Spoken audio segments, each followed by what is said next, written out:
Si Binance ay isa sa pinakamalaking crypto exchange sa buong mundo.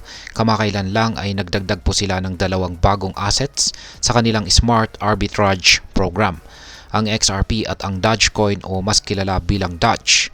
Sa pamamagitan po ng bagong offering na ito, mas lumalawak ang options ng mga investors para kumita mula sa pagtitrade ng crypto assets sa Binance Earn platform.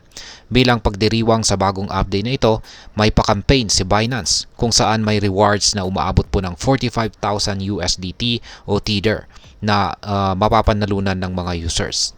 Ang campaign na ito ay nagsisimula ngayon pong November 8 at magtatapos po ito sa November 21 ngayong taong 2024. At ayan po ang siyang ating pag-uusapan sa video na ito. Pero bago po tayo magpatuloy, ay nais ko lamang po munang bigyang linaw ang aking disclaimer kung saan ang nilalaman po ng video na ito ay hindi po ito isang financial advice. For education and information purposes lamang po ang layunin nito. Ayan. Ano nga ba ang Smart Arbitrage at paano ito nagbibigay ng kita sa mga users?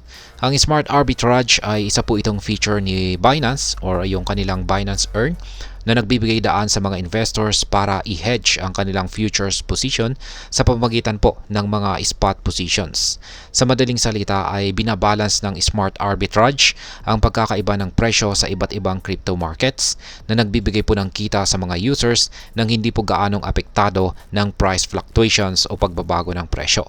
Sa pamamagitan po nito ay maaaring kumita ang mga users mula sa tinatawag na funding fees na kanilang natatanggap dahil sa pagtutugma ng kanilang mga positions. Ngayon ay ano po ang importansya ng pagdaragrag po ng XRP at Dogecoin sa programang ito?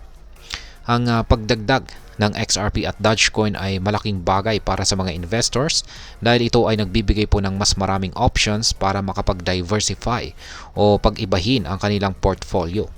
Dati ang Smart Arbitrage feature ni Binance ay nakalaan lamang para sa mga sikat na crypto tulad po ni Bitcoin, Ethereum at Solana. At ngayon ay dahil may XRP at Dogecoin na, ay sa listahan ay mas marami ng mga crypto enthusiasts at bagong investors ang maaring makibahagi sa programang ito sa mas mababang halaga. Ngayon ay magkano po ang minimum na kailangan para makasali sa Smart Arbitrage? Upang maging accessible ang program para sa mas maraming tao, ang minimum subscription po kay XRP at Dogecoin ay nasa 12.5 USDT lamang. Sa ganitong halaga ay mas maraming individual ang maaring magsimula at makijoin sa arbitrage program ni Binance. Ito po ay magandang balita dahil hindi na kailangan ng malaking kapital para masubukan ang programa at magkaroon ng potensyal na kita. Ngayon ay ano po ang maaring mapanalunan sa Binance Arbitrage Promotion? Ayan, kanilang isinasagawa sa ngayon. Bilang bahagi ng bagong offerings ay naglabas po si Binance ng dalawang promotional campaigns na may kasamang rewards para sa mga sasali. Unang-una ay mayroon po tayong tinatawag na Promotion A na nagbibigay po ng dagdag sa APR or Annual Percentage Rate na hanggang 20.95%. Ito po ay applicable sa mga unang subscriptions mula sa 1 hanggang 250 hanggang sa 2,500 USDT sa Smart Arbitrage. Para makuha ang dagdag na APR, kailangan pong manatili ang investment ng users sa loob ng 72 hours o 3 araw. Ang reward na ito ay may total pool na 30,000 USDT. Yan, at first come first serve basis po ito. Kaya't mauuna ang mas may alam at mabilis mag-subscribe. Pangalawa ay meron ding Promotion B na may 45% na fee rebate. Yan, fee rebate para sa mga high volume traders. Ang promotion po na ito ay applicable naman para sa mga regular at VIP 122 users na mag-i-invest ng minimum na 10,000 USDT sa kanilang portfolios. Kaya ayan, medyo malaki-laki. Kapag tumagal ang kanilang portfolios ng 72 hours, sila po ay kwalipikado para sa fee rebate na may total reward pool na 15,000 USDT. First come, first serve din ang distribution ng rewards. Kaya't mas maaga kang mag-subscribe, mas malaki ang chance mo na makakuha ng rebate. Ngayon ay Paano po maiiwasan ang mga risk ng arbitrage trading? Kahit promising po ang potential returns sa arbitrage trading, ay may mga kaakibat pa rin po itong risk. Isa sa mga common risk ay ang tinatawag po na price volatility o pagbabago-bago ng presyo ng crypto assets. Kahit may mga hedging mechanisms ang smart arbitrage para maiwasan ang malalaking pagkalugi, mahalaga pa rin na alam ng users na may risk ang bawat investment. Kahit bago po pumasok sa arbitrage trading, makakabuting mag-research muna, unawain ang takbo ng crypto market at mag-set ng limit para sa budget na handa nilang i-invest. Ngayon ay ano naman po ang aking masasabi tungkol dito?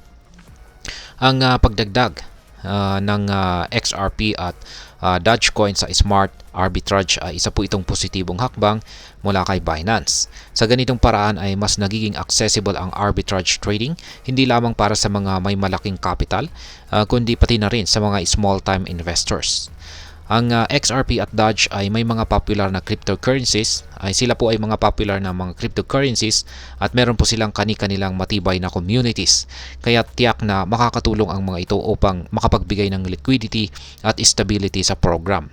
Nakakatulong din ang pagdagdag ng mga reward pools para mahikayat ang mas maraming users na sumali at mag-explore ng arbitrage trading. Sa kabuuan, ang smart arbitrage ni Binance, lalo na sa kanilang pagdagdag kay XRP at Doge, ay nagiging flexible at inclusive para sa lahat ng klase ng investors. Ngunit lagi pa rin nating isaalang-alang ang mga risk bago po tayo pumasok sa ganitong klaseng investment.